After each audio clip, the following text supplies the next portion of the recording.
ஏன் படிக்கணும், படிக்கணுமா, படிச்சுதான் ஆகணுமா, படிப்பு இல்லாம வந்துடலாமா, இந்த கேள்வியே இனிமேல் வாழ்க்கையில் இருக்கக்கூடாது.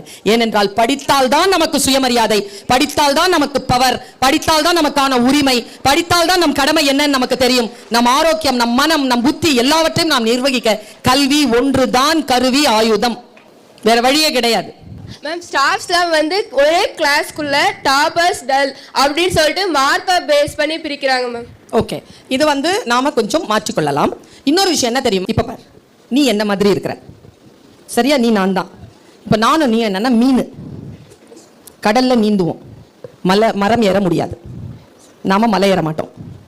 எனக்கும் உனக்குமான கெப்பாசிட்டி எவ்வளவு தெரியுமா? நான் இப்போவே உனக்கு வச்சு சொல்றேன், 70 மார்க்ஸ் தான்.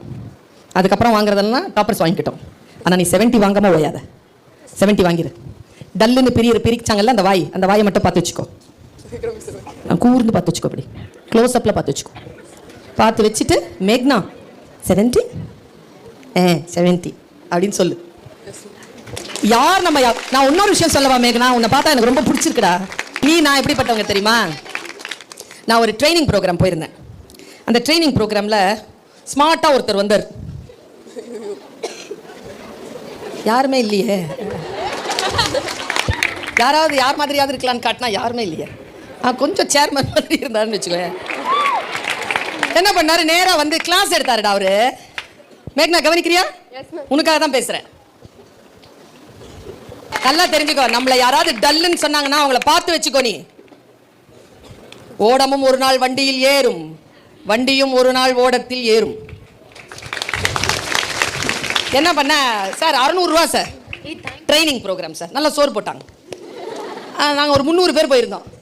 அவர் என்ன பண்ணார், வந்தார், வந்து கிளாஸ் எடுக்கிறவர் நல்லா பேசிட்டே இருந்தார் சார், பேசிட்டே இருந்தார். திடீர்னு என்ன பண்ணார், அப்போ 1000 ரூபா புழக்கத்தில் இருந்த டைம், அந்த ஆரஞ்சு கலரில் இருந்தார். ஆரஞ்சு தானே சார் அது? நான் பார்த்ததில்லை, என் கையில் அது வந்ததில்லை. நாங்களாம் ஏழை உழைப்பாளிகள். அந்த காசை வந்து இப்படி காட்டினார், யாருக்கு இந்த 1000 ரூபா வேணும்ன்ட்டு. இவ்வளோ நாள் நல்லா தானே இருந்தேன், 600 ரூபாய் எங்ககிட்ட இருந்து வாங்கிட்டு நீ 1000 ரூபா கொடுத்துருவியா? யாருக்கு வேணும்னு கேட்குறீங்க? எல்லாரும் சும்மா இப்படி நிஜமா தான், யாருக்கு வேணும்னு சொல்லுங்க, கொடுத்துட்றேன். டக்குன்னு ஒரு 3 பேர் கை தூக்கிட்டான். 3 பேர்லாம் இல்லை, ஒருத்தர். ரெடி 1 2 3 அப்படின்னு 10 பேர் கை தூக்கி. 10க்கெல்லாம் கிடையாதுங்க, ஒருத்தருக்குங்க. ரெடி 1 2 3 40 பேர் கை தூக்கிட்டான். ஐய, நான் சொல்றேன் பாருங்க, இதே மாதிரி டல் அண்ட் டாப்பர் ஒரு வேலை செஞ்சார். என்ன தெரியுமா? நல்ல ஸ்மார்ட்டாக இருந்தாருங்க. திடீர்னு அந்த காசை கசக்கிட்டார். இப்போ சொல்லுங்க, 1 2 3 யாருக்கு வேணும்னு 100 பேர் கை தூக்கிட்டான். அடுத்து ஒரு வேலை செஞ்சார். ஐய, வேணும் உங்களுக்கு பூ அப்படி துப்பிட்டார். அதில் 200க்கு 200 கை தூக்குச்சு. ஐயோ, எல்லாருக்குமா வேணும்? காலில் போட்டு மிதிச்சார், கண்டெம்ட் ஆஃப் த கோர்ட். மிதிச்ச உடனே 300க்கு 300 கையில் வாடி, உங்ககிட்ட அந்த ரூபாயை பிடுங்காம விடுறதில்ல, கொடுக்கணும்னு சொல்லிட்டல, கொடுங்க. 300க்கு 300 சொன்ன உடனே அந்த டீச்சர் சொன்னார்ப்பா, நீங்கள் எல்லோரும் இந்த 1000 ரூபாய் நோட்டை போன்றவர்கள் தான். வாழ்க்கை உங்களை கசக்கும், உங்கள் முகத்தில் காரி துப்பும், உங்களை காலில் போட்டு மிதிக்கும். இருந்தாலும் இந்த 1000 ரூபாய் போல உங்கள் மதிப்பு ஒருபோதும் குறையாது அப்படின்னு சொன்னாரு. அதை திருப்பி அரசாங்கம் வாங்கிருச்சுங்கிறது வேற. ஆனா பண மதிப்பு குறையாது இல்ல. மேக்னாங்கிற உயிரின் மதிப்பு குறையுமா? அந்த பெண்ணின் மதிப்பு குறையுமா? அதன் மூளை குறையுமா? இது வரைக்கும் 10th +1 வரைக்கும் வந்துட்டல, அது மதிப்பு குறையுமா? யாருன்னு காட்டிட்டு போ. யாரெல்லாம் பிரிச்சாங்களோ மனசு மட்டும் உடையக்கூடாது பாப்பா. யார் நம்மள ஏதாவது ஒரு வார்த்தை சொன்னாங்கன்னா, நான் ஒரு விஷயம், நான் உலகம் முழுக்க சுத்தி இதுதான் சொல்றேன், யார் நம்மை அவமானப்படுத்துகிறார்களோ அவர்களுக்கு முன்னால் உயர்ந்து வாழ்ந்து காட்டுவதுதான் அவர்களுக்கு நாம் தருகின்ற பதிலே தவிர வேறு போல் அழுவது அல்ல. மனம் மட்டும் கரையவே கூடாது. பாரு, உழைச்சி வேர்வை இங்கிருந்து வரணும். இங்கிருந்து எவ்வளவு வேணாலும் உழைச்சிக்கோ. உப்பு தண்ணி இப்படி வரட்டும், இப்படி வரவே கூடாது. என் குழந்தை அழக்கூடாது. இந்த கண்ணீர் துளி இருக்குல்ல, அது இந்த உலகத்தை ஒரு பக்கம் வச்சு உன் கண்ணீர் துளியை ஒரு பக்கம் வச்சா உன் கண்ணீர் துளி தான் வெயிட்டு, அதுதான் உயர்ந்தது. அது சீக்கிரமாக செலவழிச்சிடாத, பாதுகாத்து வை, காலம் வரும். சரியா? அதை இனிப்பாக்கி இந்த உலகத்துக்கு தரலாம். எப்போவுமே தோத்து போயிடாத. யாராவது தோக்கடிக்கணும்னு நினைச்சானா பயப்படாத. சரியா மேகனா? மேகனாவுக்கு ஒரு கைத்தட்டல் கொடுங்க. அவ்வளோ ஈஸி கிடையாது. அதனால்தான் படித்தவர்களுக்கு சென்றமிடமெல்லாம் சிறப்புன்னு ஏன் சொல்கிறோம்? அவ்வளவு சீக்கிரமாக அவ்வளவு சுலபமானது இல்லை. கஷ்டப்பட்டு, வருத்தப்பட்டு, பாரம் சுமந்து, சிரமப்பட்டு தான் இந்த தேர்வை எழுதி பாஸ் பண்றோம். அதனால் தான் நம்முடைய வாழ்க்கை மற்றவர்களை காட்டிலும் உயர்ந்ததாக இருக்கிறது என்பதை மட்டும் புரிஞ்சுக்கோ. வார்த்தைகளுக்கு பதில் சொல்லாத, வார்த்தைகளால் பாதிக்கப்படாத. எப்பொருள் அப்பொருள் அவ்வளவுதான். ஆழமா புரிஞ்சுக்கோ, யார் சொல்றான்னு பாத்துக்க, எப்படி சொல்றாங்கன்னு பாத்துக்க, இன்டென்ஷனை பாத்துக்கோ. கத்துக்கிறதா இருந்தா கத்துக்கோ, ஒமிட் பண்றதா இருந்தா ஒமிட் பண்ணு. Ignore ignore ignore. All is well, all is well, all is well. அவ்வளவுதான். Thank you ma'am. நான் வந்து 7th ஸ்டாண்டர்ட் படிக்கிறேன். ஆ, ஆனா நான் எல்லா சப்ஜெக்ட்லயும் பாஸ் ஆகும், ஆனால் ஒரு சப்ஜெக்ட்ல மட்டும் முடியாது. தமிழ்னு மட்டும் சொல்லிடாத, சயின்ஸ். அத சொல்லு. சரி சரி. அந்த சயின்ஸ் பவரை பார்த்தா மட்டும் கை நடுங்கும். இப்ப நான் சொல்லட்டுமா உனக்கு? இன்னில இருந்து அந்த நடுக்கத்தை போக்க வைக்கட்டுமா? சொல்லட்டுமா? Are you with me? Yes ma'am. சரி. பாரதியாருடைய ஒரு பாட்டு என்ன மாத்துச்சு. எனக்கு இப்படி தான் மேத்ஸ்னா எனக்கு கொஞ்சம் சிரமம். அப்போ நான் 10th ஸ்டாண்டர்டில் கொஞ்சம் பயந்தேன். இந்த மார்க் வச்சு நமக்கு ஏதாவது ஆயிடுமோ அப்படின்ட்டு.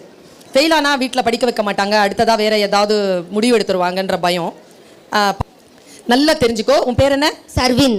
இங்கே பாரு, பாரதியாருடைய ஒரு பாட்டு படித்தேன், எனக்கு புரிஞ்சிருச்சு. உனக்கு புரியுதான்னு பாரு. கஞ்சி குடிப்பதற்கு இலார். என்ன அர்த்தம்? கஞ்சி குடிக்கிறதுக்கு இல்ல, சரியா? அதன் காரணம் இன்னதென்று அறியும் திறனிலார். கஞ்சி குடிக்கிறதுக்கு இல்ல. ஏன் இல்ல, ஏன் இல்லன்னு தெரியல. தெரிஞ்சா கஞ்சி வந்துரும். மேத்ஸ் வரல, ஏன் வரலன்னு தெரியல. தெரிஞ்சதுன்னா மேத்ஸ் வந்துரும். சயின்ஸ் பார்த்தா பயமா இருக்குது, ஏன் பயமா இருக்குதுன்னு தெரியல. ஏன் பயந்தன்னு தெரிஞ்சிருச்சுன்னா பயம் போயிடும். ஆரம்பத்துல இருந்து படி, ஆரம்பத்துல இருந்து படி, ஃபர்ஸ்ட் யூனிட்ல இருந்து படி, ஃபர்ஸ்ட் பாடத்துல இருந்து படி. அதுக்கு ஒரு கூடுதலான டைம் கொடு, 20 நிமிஷம் கூடுதலா கொடு. டீச்சர் கிட்ட போ, டீச்சர் கிட்ட போய் ஃபர்ஸ்ட் டேல இருந்து நோட்ஸ் என்ன இருக்குதோ அதை எனக்கு ஹெல்ப் பண்ணுங்கன்னு சொல்லு. ஒரு விஷயம் சொல்லட்டுமா, அம்மாவும் அப்பாவும் டீச்சரும் 3 பேரும் சப்மிட் ஆயிட்டேன்னு வச்சுக்கோங்களேன், அவங்கள மாதிரி நமக்கு ஹெல்ப் பண்றவங்க வேற யாருமே கிடையாது.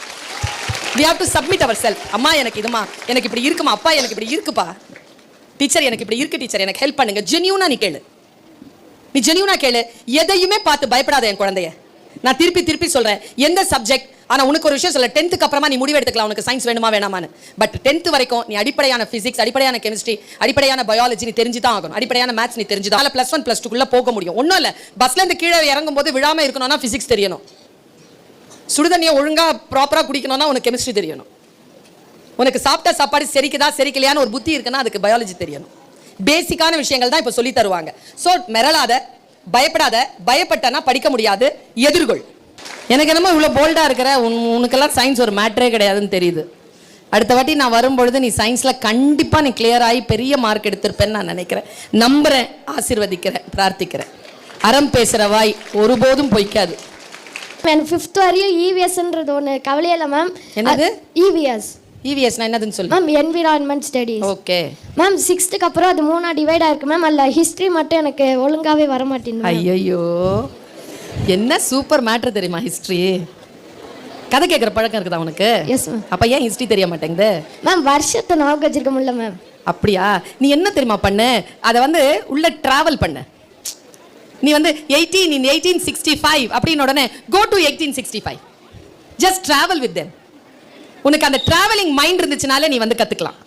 ஹிஸ்டரியில வந்து ஒரு ஆர்வம் இருக்கணும் அப்படின்னு சொன்னா, மற்றவர்களை பற்றி, காலத்தை பற்றி ஒரு அறிவு நல்லா தெரிஞ்சுக்கோ குழந்தை. இந்த உலகத்திலேயே அதி அற்புதமானது காலம் தான். கடவுளையே நம்ம காலம் தான் சொல்றோம். மகாபாரதத்தை காலம் தான் எழுதினாங்க. இறந்து போறவங்களை காலமானார்னு சொல்றோம். டைம். ஹிஸ்டரிங்கிறது ஃப்ரீஸ்டு டைம். அதுக்குள்ள நீ டிராவல் பண்ற. It's a beautiful feel. just have interest, உனக்கு வரும். பார், நான் நிறைய சொல்றேன் பார். வெற்றி என்பது கொண்டாடுவதற்கானது அல்ல, அது ஒரு பொறுப்பு. It's a responsibility. don't celebrate your victories, don't celebrate your success, because success is a journey, it's not a destination. Yes ma'am. Parents வந்துட்டு என்னால் படிக்க முடியும் அப்படிங்கிற நம்பிக்கையோட என்னால் முடியாதுங்கிற மாதிரி தான் நிறைய நம்பிக்கை இருக்கிறாங்க மேம். புரியல? என்னால் முடியும், உன்னால் மார்க் எடுக்க முடியும் அப்படிங்கிற நம்பிக்கையோட என்னால் முடியாதுங்கிற மாதிரி தான் நிறைய நம்பிக்கை இருக்கிறாங்க மேம். யாரு? பேரண்ட்ஸ். யார் பேரண்ட்ஸ்? என் பேரண்ட்ஸ் தான். உங்க பேரண்ட்ஸ் வந்து உன்னால முடியாதுன்னு நினைக்கிறாங்களா? நீ என்ன நினைக்கிற? முடியும் தான் மேம் நினைக்கிறேன். அவ்வளவுதான். அது இல்லாமல் கேள்வியும் நானே, பதிலும் நானே. மேக்ஸ் எனக்கு வராது, ஆனால் மேக்ஸ் வந்துட்டு உன்னால் முடியும் படி பாப்பான்னு சொல்லுவார். ஆனால் எனக்கு மார்க் சரியா ஸ்கோர் ஆகுது மேம். அதாவதுப்பா ஒன்றும் இல்லை, ஏன் மார்க் ஸ்கோர் ஆக மாட்டேங்குது அப்படிங்கிறதுல ரொம்ப சிம்பிள். தொடர்ந்த பயிற்சி தான். நான் என்ன சொல்றேன், நான் ஒரு சப்ஜெக்ட் எடுத்துட்டேன், தொடர்ந்த பயிற்சி. எழுதி பாரு, சில பேருக்கு 3 வாட்டி எழுதுனா வந்துடும். நான் 30 வாட்டி எழுதுனா தான் எனக்கு வரும். நான் 3 வாட்டி எழுதுனா எப்படி எனக்கு வரும்? நீ 30 வாட்டி எழுது. ஸ்ட்ராட்டஜியை மாத்து. எதுல மேத்தமெட்டிக்ஸ்ல உனக்கு மார்க் குறையுது, change the strategy, as the help from the teachers. கொஞ்சம் வந்து அதுல கான்சென்ட்ரேட் அதிகமா பண்ணு, ஜெயிச்சிடலாம். நான் ஒரு விஷயம் சொல்லவா, இந்த உலகத்தில் முடியாது என்பது எதுவுமே இல்ல குழந்தை. நீ முடியாதுன்னு சொல்றதை எவனோ ஒருத்தன் செஞ்சுக்கிட்டே தான் இருக்கான். So try, change your strategy, you win. உன்னை நீயே கான்சென்ட்ரேட் பண்ணிக்கோ. சொற்களுக்கு நிறைய மரியாதை கொடுக்காத. உன்னை நீயே ஜெயிக்கிறதுக்கான வழி எங்கேயாவது தடை வந்துச்சுன்னா மைண்டை வந்து ஆஃப் பண்ணு. உனக்கு ஒரு விஷயம் தெரியுமா, நான் ஒரு மைண்டை வந்து 0 லெவலுக்கு போவேன். முன்னால பேசுறவங்களுடைய பேச்சு என்னுடைய மைண்டை வந்து லோ பண்ணுது அப்படின்னு சொன்னா அவங்களுடைய பேச்சை வந்து வெறும் பொருளற்ற வாய்ஸா நான் மாத்திடுவேன். மனசுல அது வெறும் வாய்ஸா தான் வரும், எந்த ஒரு அர்த்தமும் வராது, உள்ள எடுக்கவே மாட்டேன். எனக்கு என்ன வேணுமோ அதான் எடுப்பேன். உனக்கு என்ன வேணும், நீ மேத்ஸ்ல ஜெயிக்கணும், நீ சொல்லிக்கிட்டே இரு. 30-40 வாட்டி எழுதி பாரு, எத்தனை ஃபார்முலா இருக்க போது, அந்த ஃபார்முலாவை எழுதி பாரு, கண்டிப்பா நீ ஜெயிப்ப. +2 வரைக்கும் வந்துட்டல பாப்பா, 10ஆவதெல்லாம் தாண்டிட்டடா, 11ஆவதும் தாண்டிட்ட, இப்போ 12ஆவது மட்டும் தான் ஒரு மேட்ரா, அது தாண்டிடுவேன். தேங்க்யூ. தாண்டிடுவேன்.